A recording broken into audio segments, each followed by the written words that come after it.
2 प्रश्नों का समाधान हो गया था। अब तीसरा प्रश्न और था। तीसरा प्रश्न यह था कि एक कुआं बीच में वो 10 कुओं को भर देता है। एक कुएं में बाढ़ आती है तो वो 10 को भर देता है, लेकिन जब 10 कुओं में बाढ़ आती है, उसमें पानी उमड़ता है, वो 10 कुएं मिल करके वो उस एक कुएं को नहीं भर पाते। युधिष्ठिर राजा का यह आखिरी तीसरा प्रश्न था। क्षत्रिय ने ठीक से सुना, फिर विचार करके जवाब दिया और कहा, राजन, कलियुग का यह बहुत बड़ा दोष होगा। एक पिता 10 बच्चों का पेट भरेगा, कैसे भी भरेगा, लेकिन 10 बच्चे मिलकर एक पिता का पेट नहीं भर पाएंगे। ये कलियुग का बहुत बड़ा दोष होगा। क्या यह आज देखने को नहीं मिल रहा है? मिल रहा है। अभी तो ये बचपन में है, तब आने वाले समय में देखिएगा, यदि किसी पिता को 2 रोटियों के लिए जीना है, इसी ग्रंथ में लिखा है, बेटा दफ्तर ऑफिस जाएगा तो बेटे के जाने से पहले पिता उसके जूतों को साफ कर रहा होगा। कि जब मैंने प्रसंग पढ़ा, आंख में आंसू की धार बंद नहीं हो रही थी।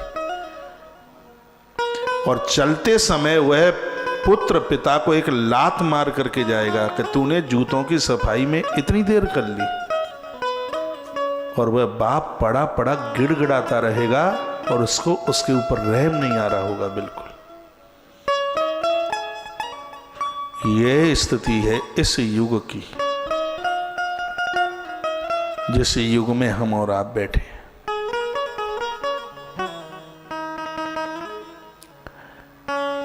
आज वृद्ध भारी दुखी है, बहुत दुखी है। उसका नमूना तो देखने को मिल रहा है। क्या कभी किसी पिता ने सोचा होगा? एक बात और मैं निवेदन आपको कर दूं, पिता इसलिए भी दुखी है कि बच्चे और उनकी मां एक मिल करके उससे बात नहीं करते, उसको टंच करते हैं, उसको बुद्धू मानते हैं, उसको अनपढ़ मानते हैं, उसको अयोग्य मानते हैं। कलकाल का ये बहुत बड़ा दोष है। वो फूट फूट कर सिसक करके रोता है। वो तो अकेला रह गया, उसके माता पिता या तो है नहीं या है तो दूर है। वो तो अपना सब कुछ इस गृहस्थी के लिए करता रहा। या तो पिता चतुरा है तो बच्चे पिता के साथ मिल गए, मां अकेली फूट फूट के रो रही है। या मां ज्यादा चतुरी है तो बच्चे मां के संग मिल गए और वो पिता फूट फूट के रो रहा है। आज की स्थिति है। चलो अभी हम इस कलयुग के युवान स्थिति में तो नहीं पहुंचे, वर्तमान में हैं, तो अभी तो हम अपने आप में बदलाव कर लें। उसका कौन है? जीवन भर वो तुम्हारे लिए करता रहा। उसने अपने लिए क्या शौक किया? क्या किया उसने अपने लिए? कुछ नहीं किया। इसको काय प्रकार का दंड दिया जा रहा है? इसको कौन से पाप का परिणाम भोगना पड़ रहा है? वो भी आखिर में इंसान है। वो भी कुछ आदर चाहता है, वो भी कुछ मान चाहता है, वो भी 2 मिनट तुम्हारे पास बैठने के लिए वो भी तड़पता है, तरसता है। लेकिन तुम उसको उल्लू, तुम उसको बुद्धू, तुम उसको अनपढ़ समझते हो। ऐसे पिता लोगों से मेरी मुलाकात हुई। होशियार मत बनिए, चतुरा मत बनिए। वो एक ऐसा भगवान है, वो बोलता नहीं है, जीवन भर अपने बच्चों के लिए इतना करता है, सोचता है मैं इतना कर दूं कि मेरे बच्चों को किसी के सामने हाथ ना फैलाना पड़े। जो मैं एक वाक्य बोल रहा हूं, मेरी माताएं बुरा ना मानना बिल्कुल। जो बच्चा पैसा कमाकर मां के ऊपर लगाता है तो उसे उसका पुण्य 100 गुना मिलता है, और जो बेटा पैसा कमाकर पिता के ऊपर खर्च करता है तो उसका पुण्य उसको 1000 गुना मिलता है। आखिर में तो कोई बात नहीं। माँ की महिमा सबको पता है, दुनिया जानती है, लेकिन वो पिता भी है। धर्मराज युधिष्ठिर को महाभारत में कथा आती है, जब यक्ष ने बहुत प्रश्न किए थे तो ये भी पूछा था, यह बताइए कि आकाश से ऊंचा कौन है। उस समय युधिष्ठिर रो पड़े। युधिष्ठिर ने कहा, हे देव, आकाश से भी यदि कोई ऊंचा है तो वो पिता है। पिता से ऊंचा तो कभी आकाश भी नहीं हो सकता। वो जीवन भर अपनी संतान के लिए करता है। एक पिता ही तो है जो अपने पुत्र के सामने पराजित होना चाहता है, सोचता है जो काम मैं ना कर पाऊं वो काम मेरे बच्चे कर दे। मैं तो उतना नहीं पढ़ पाया, व्यवस्था नहीं थी, लेकिन मैं अपने बच्चों को अनपढ़ अयोग्य नहीं देख पाऊंगा। उसके लिए भले ही मुझे अपने आप को बेचना भी पड़े तो भी मैं उसके लिए बिल्कुल तैयार हो जाऊंगा। वो रिक्शा चलाता है, वो और भी ऐसा सब्जी की ठेली लगाने के लिए जो इसने कभी वो सोचा भी नहीं होगा, वह काम करने को तैयार हो जाता है। मेरी बहनों को, मेरी माताओं को तो बच्चों को समझाना चाहिए, कहना चाहिए, बेटा ये तुम्हारे पिता हैं, तुम थोड़े ही जानते हो, मुझे पता है जब तुम मेरे पेट में थे तब इसने कितनी चिंता की थी, कैसे कैसे भूखे रहकर 2 पैसों की उसने व्यवस्था की है। बेटा पिता का कभी निरादर मत करना। और आज पिता का बहुत निरादर होता है, सच मानिए, मैंने बहुत करीबी से देखा।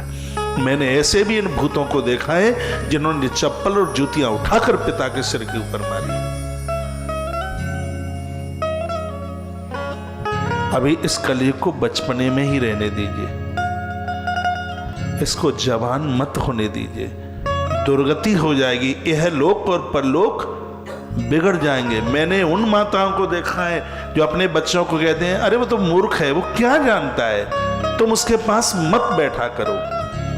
अरे तुम्हारा तो पत्नी होना लांछन है, तुम्हारा तो पत्नी होना धिक्कार है, तुम्हारा तो इस धरती पर जन्म लेना ही व्यर्थ है, बेकार है।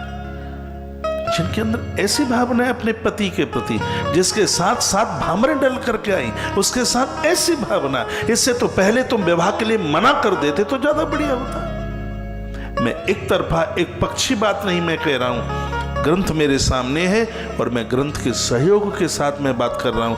ये इसी ग्रंथ की आवाज है कि बेटा ऑफिस जाएगा तो बाप उसकी जूतियां साफ कर रहा होगा और देर हो गई होगी या ठीक से वह उसे साफ न कर पाया होगा तो वह उसका पुत्र उसमें ठोकर मार के, लात मार करके वहां से निकला हुआ।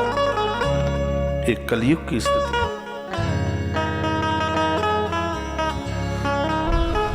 इस पवित्र व्यासपीठ से मेरा निवेदन है, इस कलयुग को अंदर प्रवेश मत होने देना, इसको एंट्री मत होने देना। जहां तुलसी की सेवा पूजा होती है उससे भयभीत होता है, जहां गाय रमाती है उससे भयभीत होता है, जिस घर में कभी बेटियों का अपमान नहीं हुआ है उस घर से भयभीत होता है, जिस घर में सुबह शाम दिया जलते हैं, आरती होती हैं, उस घर से यह भयभीत होता है।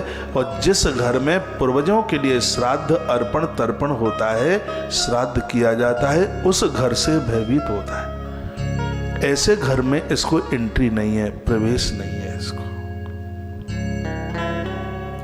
इसकी जो कथा है वो भागवत जी में, वो तो बहुत संक्षिप्त में है, उसका पूरा विवरण तो यहाँ इस ग्रंथ में है। उसमें तो बस 4 जगह बता दी है कि जहाँ जुआ है वहां तू रहेगा, जो लोग जुआ खेलेंगे वहां तू रहेगा, जहां लोग शराब पिएंगे वहां तू रहेगा, जहां लोग रिश्वत लेंगे वहां तू रहेगा, किसी की सोने चांदी की चोरी करेंगे वहां तू रहेगा, और एक स्थान और बता दिया कि जहां व्यभिचार होगा वहां तू रहेगा।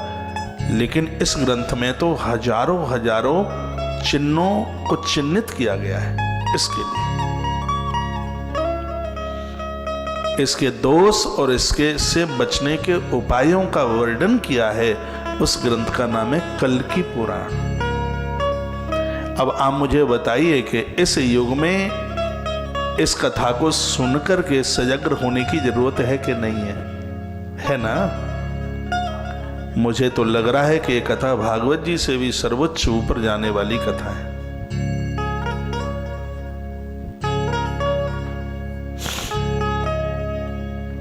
इंसान इंसान को खा जाएगा, मार डालेगा, पैसे के लिए अपना धर्म बेच देगा।